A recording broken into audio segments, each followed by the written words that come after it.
Hola, bienvenidos a este podcast del siglo de Durango, donde ya lo sabe usted, abordamos temas de actualidad y temas de interés, no solamente pues en asuntos de salud, sino también recreación y de otros tipos. Así que pues hoy vamos a hablar del tema de los transgénicos porque representa una preocupación para muchas personas y porque pues se vuelve a retomar de manera cíclica este asunto en la sociedad mexicana, y para ello pues tenemos a un experto en el tema aquí en Durango, el ingeniero Félix Chávez Acosta.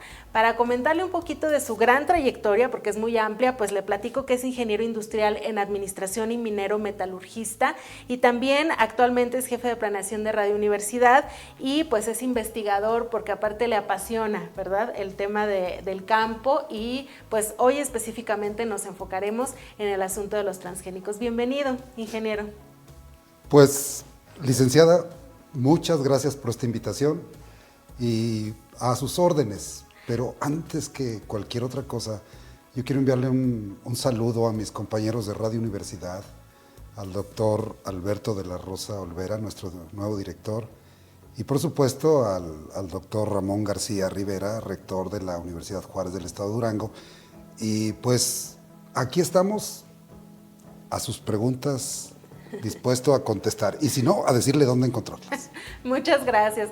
Pues efectivamente el tema de los transgénicos pues ha tomado relevancia ahora que pues el gobierno federal impuso, el pasado gobierno federal, un decreto para evitar que llegara, digamos, el maíz transgénico a México, pero al parecer ya se revirtió. Pero vamos a iniciar explicándole a la gente qué es esto de los transgénicos. ¿Realmente nos hace daño consumir alimentos genéticamente modificados? Excelente pregunta. Le respondo lo siguiente. Todo ser vivo tiene algo en común que se llama ADN.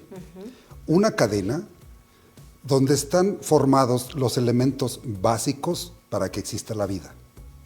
Ese ADN está compuesto de diferentes formas, diferentes cuadritos de manera práctica. No voy a darle nombres científicos porque los voy a aburrir. Entonces, esa cadena de ADN de cada ser vivo, la forma es igualita. La variación entre un animal, de una planta, de las diferentes familias que existen o géneros que existen, radica en el número o acomodo de los elementos químicos. Entonces la genética se le llama, o la ingeniería genética, al estudio de esa cadena de ADN. Entonces, ¿qué es un transgénico? Es algo que se movió de una cadena a otra. ¿Qué quiere decir? A un alimento se le puede poner un cuadrito o un elemento de la cadena de un animal o de cualquier otro ser vivo. Específicamente, yo quiero que el maíz que siembro me aguante la temperatura, el frío, me aguante que no se le peguen los insectos, los predadores. Las plagas. Entonces yo busco en la cadena ADN de un insecto, de ahí tomo y se lo injerto al lado del maíz, tomo de algún pez, algún animal que viva entre el frío, tomo la parte resistencia al frío y se lo pongo al maíz y saco una semilla que es resistente al frío y al insecto. Hasta ahí vamos bien. Eso es un transgénico. Agarrar partes del ADN de otro ser vivo y mezclarlos. Eso sería un transgénico. ¿Nos hacen daño? Pues le respondo de la siguiente manera. Todo lo que comemos, nuestro organismo se encarga de destruir el ADN. Todo lo convertimos a través de nuestro sistema digestivo, se transforma y se distorsiona todo ese ADN que pudiera venir de donde sea. Pero sí existe un riesgo. Entonces, al ser destruido, pues ya no nos causa daño. Claro. Pero ¿qué pasa con la flora intestinal? Con nuestro organismo digestivo. Hay algunos elementos de ese transgénico que pudieran traer como consecuencia una alergia. Más específicamente, hay plantas que pues hay que hacerlos inmunes hacia productos tóxicos. Y nuestro organismo, al adquirir esa célula, que ya fue destruida en el ADN, pero adquiere esa molécula, ¿qué pasa si la confunde y nos hace también repelentes a nuestras defensas naturales? Ese sería un riesgo. Tenemos defensas naturales para protegernos de cualquier infección o cualquier situación viral o cualquier gripa, cualquier cosa. Pero imagínense que una partícula de esa se nos quede, reaccione y nos volvamos repelentes hacia esa defensa que tenemos. Por eso se habla mucho de esta resistencia a los antibióticos, ¿no? Así es. A partir de la alimentación que estamos teniendo en la actualidad. Así es. Un mal medicamento, ese es muy buen ejemplo, un mal medicamento. Cuando alguien se automedica, ¿qué es lo que hace? Hace más resistente al virus. Y después el virus es más difícil de combatir. Eso podría ser un riesgo a la hora de consumir transgénico. Aunque solo el maíz es el punto medular de lo más reciente, pues. El 5 de febrero, el nuevo decreto donde dicen va para atrás aquella disposición. Aunque en realidad México ha importado entre 15 y 20 millones de toneladas de maíz transgénico año tras año. La diferencia radica en que no se permite sembrarlo, cultivarlo. O sea que las tortillas que consumimos evidentemente ya podrían tener maíz transgénico. De manera indirecta hemos comido transgénicos a través de... El transgénico que se importa de México, principalmente de Estados Unidos, es para uso industrial o de consumo consumo por animales, para productos lácteos o carnes. Entonces, de manera indirecta, estamos comiendo esos lácteos, esa carne o esa harina con la que elaboran tortillas industrialmente, de manera indirecta lo estamos consumiendo. No hay estudios todavía que sustenten el daño que nos pueda causar un transgénico. Aquí yo más bien considero que es la cultura, el derecho que tenemos de conservar nuestras raíces, nuestra cultura, y como el maíz es uno de los mexicanos que ha prevalecido, sus 64 especies o variedades que existen, hay que conservarlas culturalmente hablando, pues es nuestra raíz, es nuestro símbolo de mexicanos.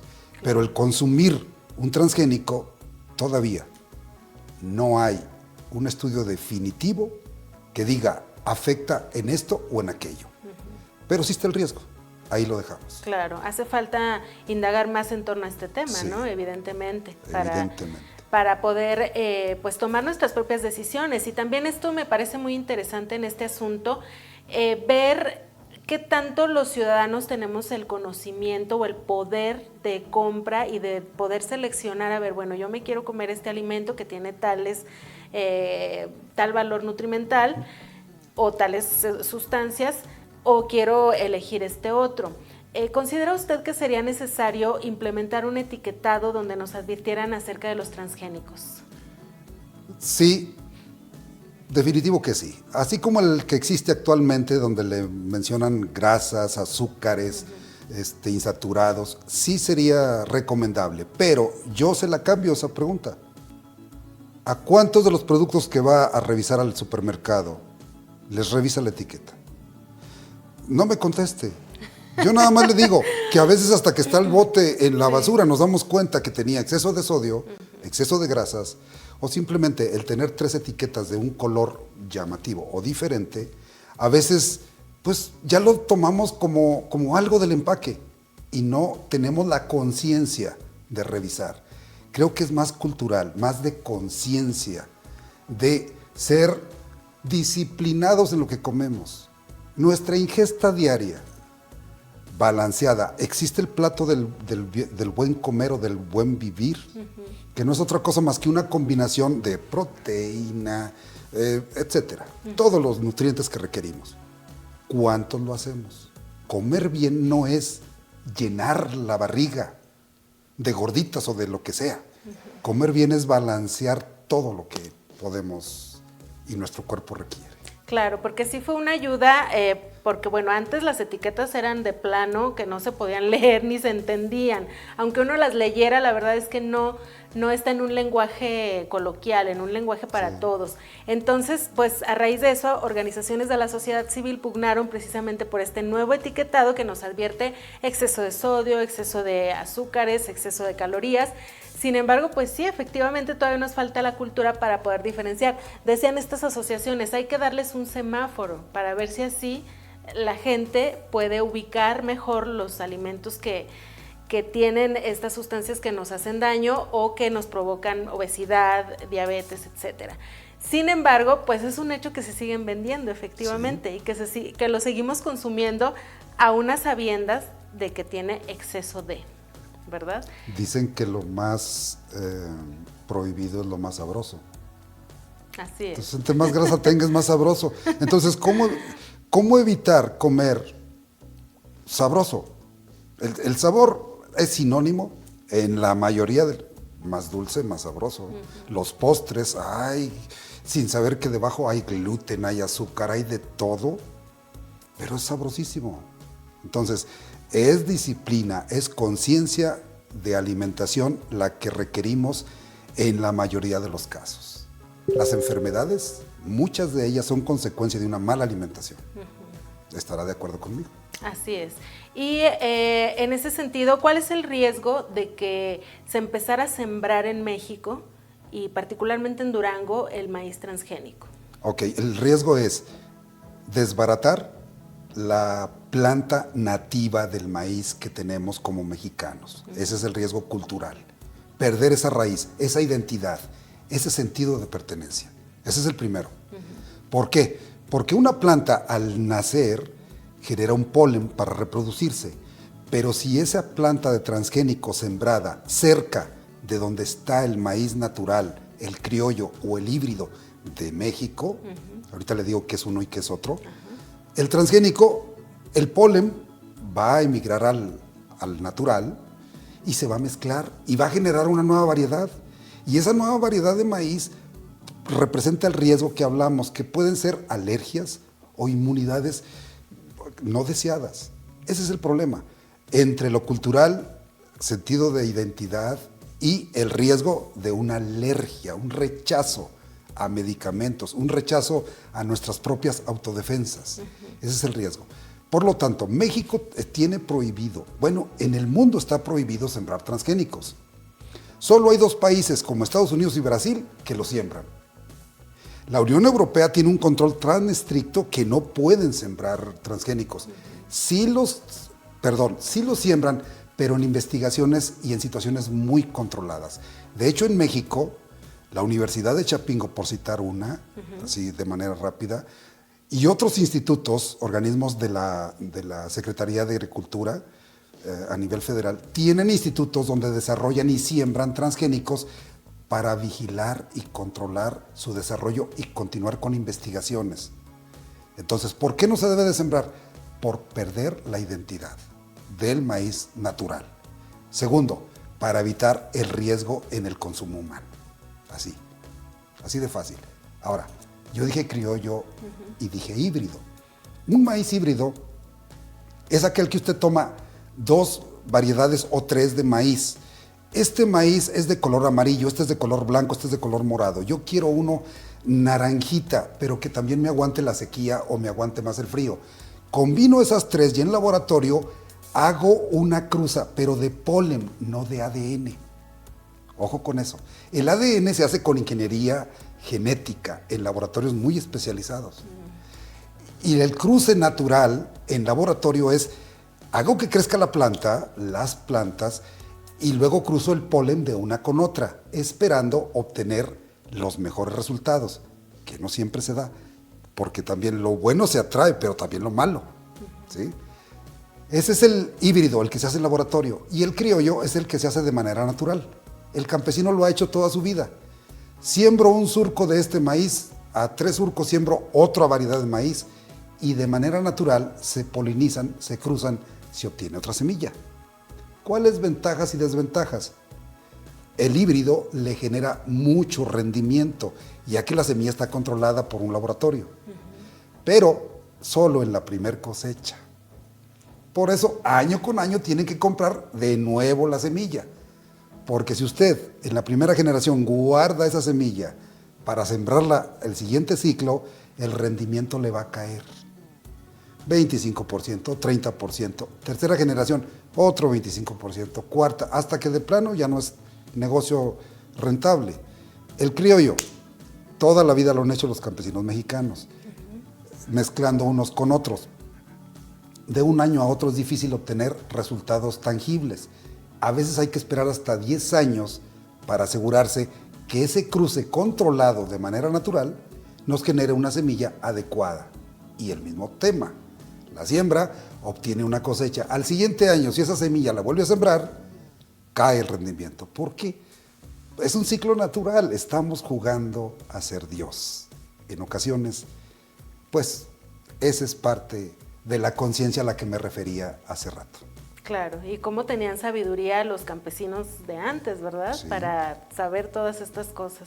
El mexicano más mexicano, el maíz, después del cempasúchil, bueno, y otros productos, pero es un gran mexicano y por lo mismo a eso me refiero con identidad, a eso me refiero con nuestro derecho a conservarla. Pero entonces es muy preocupante esto que está pasando en el ámbito nacional con esta determinación en la que deciden que no se cumple con los preceptos del tratado comercial entre México, Estados Unidos y Canadá, con este decreto que protegía la siembra del maíz criollo. Pero entonces ahora que se refuta, pues ya estamos en este gran riesgo. Pero ¿por qué no estamos viendo movilizaciones y por qué no estamos viendo pues ese activismo deseable para evitar que suceda? Es que una cosa es lo que se publica, es como las leyes. La ley ahí está. El desconocerla no significa, o sea, usted, de hecho, uno de los artículos de la ley dice, el hecho de que no lo conozca no lo exime de la responsabilidad que emana. Exacto. Entonces, es igual acá. A ver, ya está abierto el transgénico, que no nos cause pánico. ¿Por qué? Porque hay organismos que se encargan de vigilar que el transgénico no se siembre. Está abierto al consumo animal, a la industrialización, ahí está abierto, pero no a la siembra. Al sembrarlo y polinizar, ese es el riesgo de echar a perder la variedad. Pero ¿cómo evitamos que lo siembre? El campesino no va a identificar un transgénico de un natural. Exacto. A simple vista, con toda la experiencia, tal vez diga, este es raro. Pero ¿cómo evita que lo siembre? Muy fácil. Dirá usted, Chihuahua. Mire, ¿qué pasa cuando entra a la frontera? Hay organismos como COFEPRIS. Son organismos regulatorios de las leyes. Ese es por citar uno, pero hay otros tantos. Entonces, ellos deben a esa semilla evitar que germine. ¿Cómo? Un proceso de tostado parcial elimina la posibilidad de germinación y así la siembre no van a hacer. Entonces, esa es una medida de protección que no nos dicen cómo lo van a hacer. Sin embargo, ocurre. Y esa es la salvedad que tenemos, ahora sí que los mexicanos, de seguir conservando esa parte natural del maíz de este país. Claro. Y además seguir informándonos, ¿no?, en torno a este tema, porque hay mucho desconocimiento. Sí. Totalmente de acuerdo. Y repito, y voy a ser muy, muy insistente en eso, la conciencia de ser lo que tenemos, ser primero.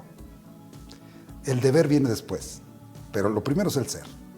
Si no tenemos claro nuestra raíz, pues nuestra cultura se va a ir perdiendo poco a poco. En ese caso, debemos conservarlo. El riesgo de que nos llegue una afectación por el consumo todavía está en investigación, todavía no hay nada concluyente que al consumirlo nos vaya a dañar, todavía no, pero el riesgo está latente. Entonces, entre social, cultural, sociopolítico, abren los mercados, son 3 países, entre una bola de términos que a veces es muy difícil entenderlos. Sí. Bueno, nosotros los que estamos, yo tengo un programa de radio que se llama Viva la Huerta, Y ahí hago mucho hincapié en la disciplina de cultivar nuestros alimentos. Y hablo de historia del alimento, de dónde viene el origen, cómo se siembra y cuál es el resultado final.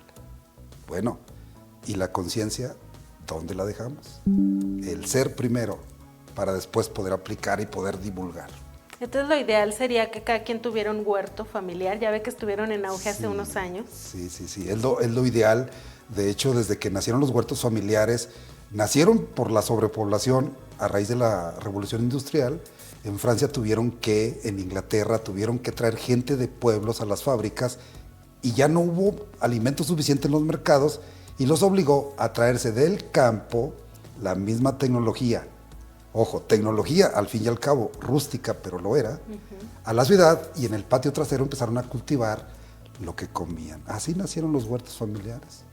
¿Y en Durango hay condiciones para que también podamos tenerlos? Claro que sí, claro que las hay. Usted en el patio de su casa, en un espacio de 4 metros por 2, es suficiente para tener chile, tomate, cebolla, lo esencial que usted consuma. Ya si quiere jengibre, cúrcumas, pepinos, otras cosas, bueno, pues es cuestión de escalonar en su patio y diseñarle algo, y claro que se puede. Muy bien. Aquí en Durango, ¿qué tantas especies de maíz tenemos? Yo considero que 10 a 15 variedades, cuando mucho. ¿Por qué? Básicamente son criollos, o sea, productos de un cruce de especies nativas. Ahora, que tampoco nos preocupe, existe un banco de semillas que se encarga de resguardar esa semilla natural, está en el estado de Morelos. Ahí se conservan las 64 variedades mexicanas de maíz. Ahí están perfectamente cuidadas. Se sacan, se reproducen, se vuelven a guardar. Y además existe el Banco Internacional que está en Noruega, donde también las grandes semillas de todos los países están almacenadas para futuros o un futuro desastre, según lo están previendo. Durango, repito, entre 10 y 15 variedades. Debidamente protegidas. Sí, debidamente protegidas. Muy bien. Pues algún mensaje final que quiera darle a la audiencia en torno a este tema, que pues es muy amplio hablar de transgénicos, pero pues ya nos aclaró un poquito que efectivamente no hay estudios concluyentes. Hace falta, yo creo, investigar más, haría falta que haya más interés, incluso gubernamental, de grandes transnacionales, también hay muchos intereses, pero que se estudie más para ver el daño real que pudieran causar, pero el riesgo, pues, es latente. Es latente. Entonces, cada quien está en el poder de decisión de cada quien elegir qué tipo de alimentos va a consumir, ¿verdad? ¿Cuál sería su mensaje? Mi mensaje es, antes que nada, pues, la identidad que tenemos como mexicanos y el maíz. Hablamos de un transgénico nada más maíz, pero también está el frijol, la soya y el algodón, que son los tres. Se está estudiando la papaya, la remolacha para hacer azúcar. Hay muchos que están en lista de espera, pero ninguno se cultiva en México. Sí se importa, ¿sí? Para uso industrial o de consumo de otro tipo. Mensaje final, pues, agradezco a Siglo de Durango, a usted por la invitación, al público que nos mira. Les digo, pueden cultivar sus alimentos en casa, sí lo pueden hacer. Y los invito los jueves a las 10:30 de la mañana a que escuchen Viva la Huerta en Radio Universidad de la Universidad Juárez del Estado de Durango, en nuestra nueva identidad. Así es. ¿Y también tienen alguna página o alguna donde lo pueda seguir la gente para algunos consejos para cultivar un huerto familiar? www.radio Universidad o en Radio UGED 100.5 Facebook. Ahí nos puede ver, ahí están los podcasts de todos los programas que hacemos. Bueno, pues muchas gracias por acudir a esta invitación y por explicarnos en torno a este tema que a usted pues de manera particular le apasiona. Me comentaba que desde niño campesino, ¿verdad? Sí, soy campesino desde niño. Y aparte niño. Investigador. Y me encanta la investigación. Yo he hecho esos cruces de polinización. Ahí en mi casa he realizado muchos experimentos. Ojo, sin entrar en la ingeniería genética, porque ni tengo los equipos para hacerlo. Yo le hablo del cruce natural. Yo le ayudo un poquito a la planta a hacer la polinización sin esperar a las abejas, al viento o a otros insectos que se encarguen de hacer ese trabajo. Yo lo hago con un pincelito, hago mis mezclas, las voy evaluando y voy sacando conclusiones. Bueno, pues muchas gracias. Sí se nota la pasión que tiene en torno a este tema y pues agradecemos también a todas las personas que nos siguieron a través de esta transmisión. Que tengan un excelente día.